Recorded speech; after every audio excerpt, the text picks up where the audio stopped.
Through all of this, we found several local leaders eager to defend Givaudan at first, many of them calling the company a good neighbor in Clifton.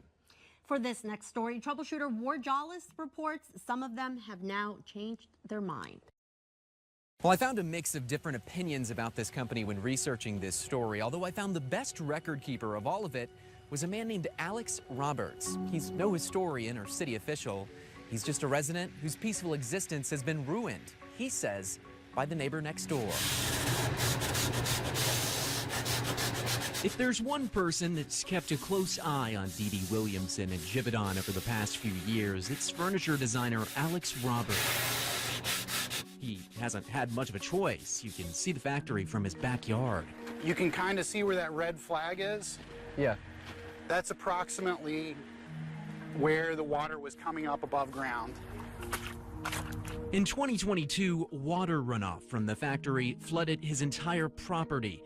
He had to dig trenches in his yard to divert the water. That it soaked all of this. This was all drenched. Then, when the water had nowhere to go and his groundwater pump couldn't handle the strain, it flooded his basement. Roberts documented everything. Those two walls were affected in the laundry room. This is the bathroom. Water was coming from the front bedroom into here. Since Alex has lived in his home on Payne Street, he says he's been constantly dealing with problems from the Givaudan factory. That includes noise problems, too.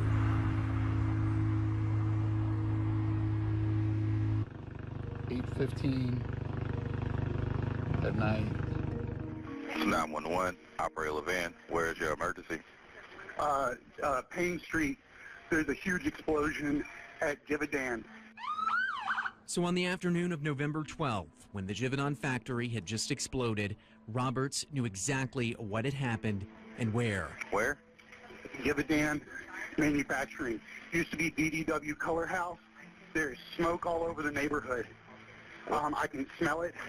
It shook my entire freaking house, man. Oh, I've been warning them about. I've been warning people about this company for years now. And through open records, we found Roberts wasn't alone in complaining about the company over the years. One caller complained of what looked like raw sewage at one point emanating from a drain near the plant. Another complaint from 2023 details a, quote, brown sticky substance coating vehicles and property just across the street from Givaudan. So we were surprised to learn when looking through emails between community leaders that they often referred to Givaudan as a, quote, good neighbor. So they've always been very integrated into our neighborhood and been part of us.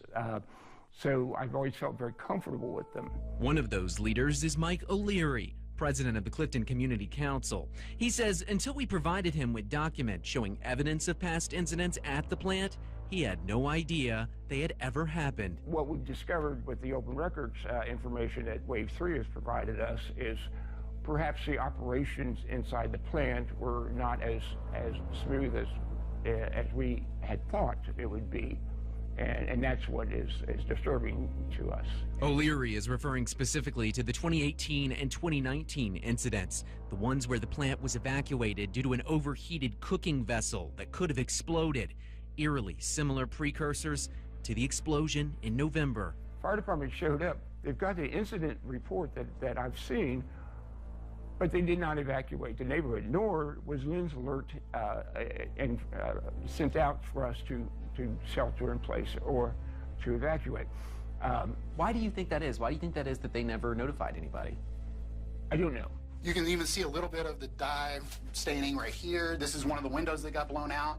Roberts thinks it's about money and the tax dollars the company contributes to the city. We asked to see that information, but it's not subject to open records law. This company contributes more monetarily to the community than I ever will.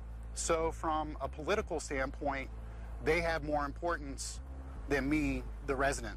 The company eventually paid Roberts back for the water damages to his basement in 2022. Now, 2 years later, they'll be doing the same, only this time from the explosion that shifted his home's foundation and blew out his several windows. They fooled me the first time. The second time, I'm not going to let them fool me. I'm tired of them being in the neighborhood. D.D. Williamson is not a good neighbor. Now, I did reach out to the company for this story. They did not grant us an interview, although they did tell me that over the entire course of their history, they have always tried to be a good neighbor for their community. In Louisville, Ward Jollis, Wave News. After the break, we uncover other evacuations neighbors knew nothing about. And did the company follow the city's rules?